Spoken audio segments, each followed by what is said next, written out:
Well, it's that time of the programme when we turn to music, which is why Nick Clegg is still with me, and we've been joined again by our paper reviewer, Amanda Platell. We're going to go back to that apology. I think we can safely say it's the first time, Nick, that you've been climbing the music charts and the iPlayer chart, I think number 32. Let's have a little look, if you don't mind, at that spoof.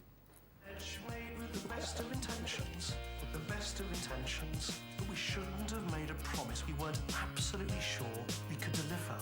I'm sorry, I'm sorry, I'm so sorry. There's no easy way to say I'm sorry, I'm sorry, I'm sorry. It's quite good, actually. It's catchy. It's very catchy. It may be slightly more effective than the original, I have to say. I have to say. Did you have any notion that when you did that, that sort of thing was going to happen? No, but they rang in the morning after. I mean, it's amazing how quickly they do these things. Yeah. But they rang and they said, look, we want to sell it on iTunes. And I said, yeah, fine, go ahead, because you know, You I'm not going to stop you hardly say no. And it's a very catchy tune. But as long as the money raised goes to a charity in Sheffield, where I'm an MP to the Sheffield Children's Hospital, and they agreed. So I think that was I hope that was a good way of doing it. Amanda, you're probably not the sort of strongest supporter of the Liberal Democrats than Nick Clegg in the media. Shock horror, there's a surprise.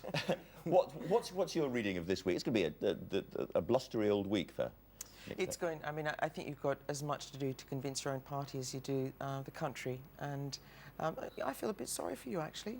I mean, all these polls are absolutely appalling. It reminds me of one had us at 18%. Not too bad, is it? It reminds me of the days with William Hague, when you just of course every time you were pick his up press the paper, secretary. Yes. Every time you pick up the paper, it's just bad news. But I must say, you smile a lot. Well. I mean, the day I take advice from Amanda on the internal sentiment of the Liberal Democrats, then I think I may really have lost the plot. But it's clearly going to be a difficult week.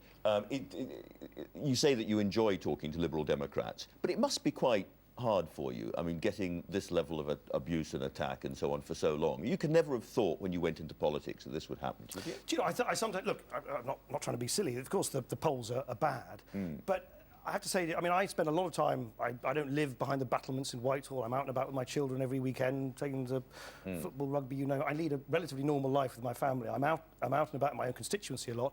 And people, even if they don't agree, are actually keen to engage in quite an upfront and civil way. This idea that there's sort of constant, remorseless abuse just isn't actually the way I experience things. Well, as Amanda said, you look remarkably cheerful on it. Thank you very much indeed.